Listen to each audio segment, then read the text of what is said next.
Welcome back to the News at 10. We continue our review of the year 2019, the health sector, with our guest in our studio in Abuja, Dr. Philip Ekpe. He's a medical practitioner and the chairman of the FCT CAP chapter of the Nigeria Medical Association. Dr. Ekpe, thank you for joining us on the News at 10. Thank you very much. It's my pleasure to be here. I would love to hear your how you rate the response to infectious diseases since the launch of the National Healthcare Development Plan at the beginning of 2019. Yeah, thank you very much. One of the landmarks we must look at is, when you see infectious disease, we're talking about communicable diseases. And one of the landmarks is the fact that we're going to be declared polio-free for Nigeria. And looking at that, that tells you that government has really done a lot for us to achieve a polio-free nation. We are just among the few countries left to be declared polio-free, and Nigeria has just met that up. So I can say based on that, but if you notice, with the advent of Ebola in 2014, 2015, thereabout, Nigeria did very well. So I think Nigeria, to some extent, sporadically are professionals in combating infectious and communicable diseases. And we're there, and I think the rating is good. The only thing we need to do now is to strengthen the surveillance and the monitoring, and we should also strengthen the reporting mechanism so that isolated cases can easily be grabbed before it now spreads to other places. Also, the other things to do is for government to look at increased awareness, and apart from that, individuals and communities should increase their hygienic behavior. Then government should invest more on preventive medicine, public health. That way, we prevent most of these communicable diseases. Thank you. Let's focus a bit on the practitioners, the doctors and the health workers who've been a little restive in 2019. What would you say is responsible for this? And what are the plans for better relations going forward? Well, yeah, if you compare 2019 with the past, you realize that there have not been any strike or industrial action among doctors. And this is because a lot of engagement have been taking place, dialogues. We believe in dialogue, and we believe in that Nigerian patients are worth it. It's time to begin to think of how patients will benefit most beyond our welfare, though our welfare is very, very important. Yes, what I would say is that the restiveness is not because the doctors or the healthcare workers want to be restive. It's because of the slow response of government on its own part. Before doctors or health workers decide to go on industrial action, most times you realize that they will have had to write to government, taking up appointment, deciding to discuss and discuss and discuss over and over again in order to prevent industrial action. Unfortunately, government seem to only stand up to it when they are given a threat that, within a so number of days or weeks, we are going to embark on industrial action. Then government stands up. Otherwise, there is no need for that. But then I will commend the doctors and the health workers for their patience, because, you discuss something probably in National Assembly, and they'll give you a timeline that so time it will be implemented. And by that time, it's not implemented. We extend it to 1 month, it's not implemented. 2 months is not implemented. There's only a limit to which we can be patient. These are the reasons. But I don't think ordinarily doctors are restive. I'll give you an example: the payment of skipping arrears for doctors. It's beginning to come, yes, so we should commend government for that. But it took a whole lot. There is also the Residency Training Act, which is yet to be implemented. These are the things that are going to improve the healthcare of the nation. There are also other issues related to health that we have discussed with government, and they've given promises that are going to get something done. But at the end of the day, until you begin to push harder and begin to come up with, do you want us to drop to?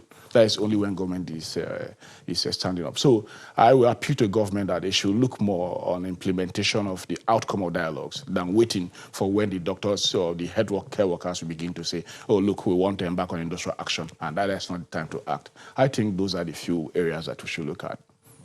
And hopefully those who should be are listening at this moment. Thank you again, Dr. Philip Ekpe, the chairman of the FCC chapter of the Nigeria Medical Association, for joining us on the News at 10. And a happy new year to you. It's happening in just about an hour, I guess. Thank you very much. Yes.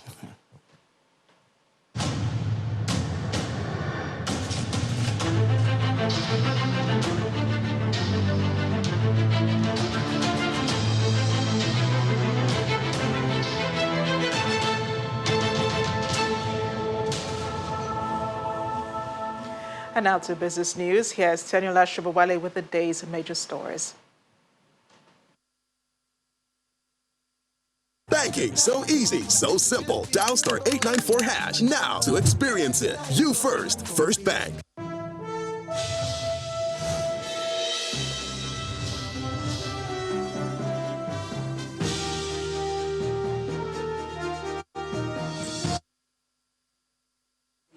Well, the Lagos State Governor, Mr. Babajide Sanwo-Olu, has signed the year 2020 appropriation bill on not 1.168 trillion naira into law. And the event is going to be very short. The Honorable for Economic Planning and Budget. The budget, which is 34% higher than that of 2019, is expected to present it. It's the biggest budget. Yes, the House had actually signed a 1 trillion before, but it's not 1.168. So this is actually very audacious. But I can assure you that my colleagues are well seated and they are fired up to ensure that we perform on this budget almost 100%. We're actually targeting to do, well above 90 to track it to 100%. That's the only way we can make the House of Assembly, be happy with us. But I think the happiness is not even about all of us in this room. The happiness is for the 22 million Lagosians out there who cannot be in this room, who we have both taken this decision, both at the House of Assembly and at the State Cabinet, to be able to have a positive narrative for them. Because when we build the schools, when we fix the roads, when we make the drainages work for them, when we make the hospitals not just a consulting room, when we make Lagos, a proper tourist destination, when we make technology, a way of life for Lagosians, when we ensure that health is under the universal health coverage, we're not doing it for ourselves. We're doing it for the teeming Lagosians who do not have a voice, but this is their voice. Well, what you're about to hear is the final closing bell for the year 2019 at the Nigerian Stock Exchange. And it's being rung by popular comedian Basket Mouth. And he promises to use his platform to create awareness and drive participation in the stock market.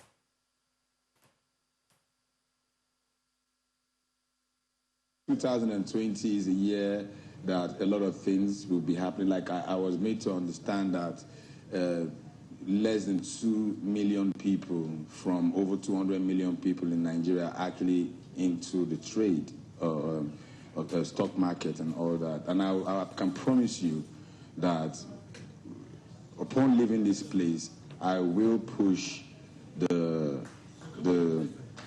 I'll drive it, the message of the importance of getting into the stock market. I'll push it for you, and I'll use every platform that I have to drive this, starting from today.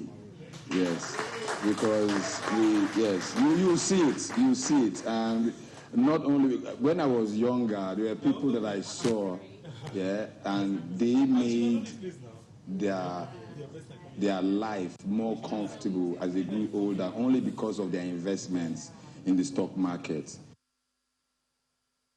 Well, the equities market ends this year, 2019, on a positive note, following a 3-day bullish run after investors resumed from the Christmas break with renewed interest for low-priced blue-chip stocks. The improved performance, which was supported by a positive margin on the price chart, also comprises some mid-cap stocks from 4 out of the 5 key sectors of the NSE.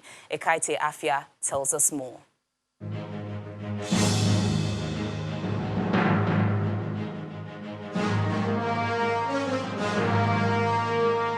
Hello and welcome. welcome to the Stock Market Report. The last trading day of 2019 at the NSE ends with an additional 0.87% increase in the market's main index and 112 billion naira in the equities capitalization. This comes as investors sustained the hangover of bargain hunting from the last two sessions on some bellwether equities, particularly on the shares of Seplat, which contributed largely to the market's rally for a second consecutive day this week. However, the NSE's year-to-date performance remains negative, down by 15.34%, while the month-to-date performance is also in the red at 1.45%. On the other hand, the price table recorded a positive margin of 24 advancers, led by 10% gain from Vitafoam, Amax Zanzard, Seplat, against 12 losers, led by 8.28% from QTix. Meanwhile, the share of Omuluabi Microfinance Bank is the highest contributor to more than 1 billion equities traded today, with nearly 800 million units of its shares patronized by investors. And that's the Stock Market Report. I'm Ekaite Afia, wishing you a Happy New Year.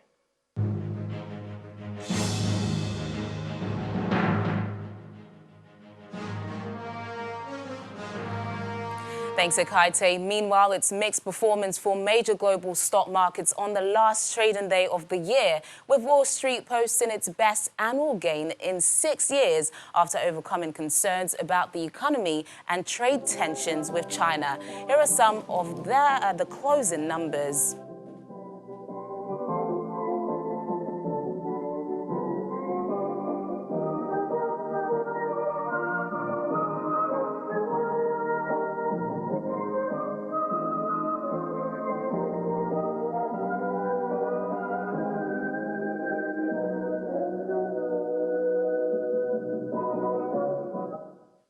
And that's Business News Tonight. Thank you so much for watching. I'm Teniola Shubowale. Back to you, Amarachi. Banking, so easy, so simple. Dial *894# now to experience it. You first, First Bank.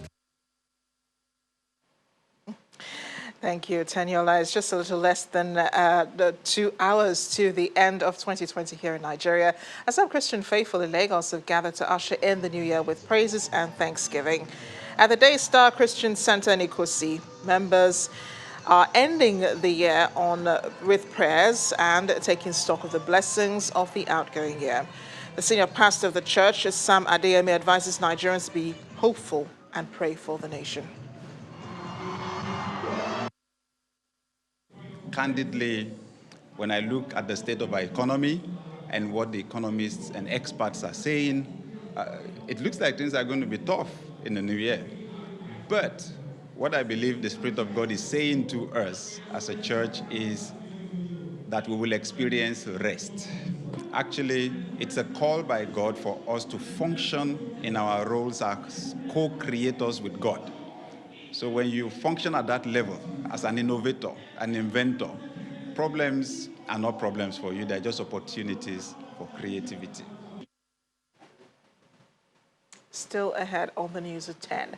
Everton manager Carlo Ancelotti plans talks with the club's hierarchy for potential January signings. We'll have more in sports news. Stay with us.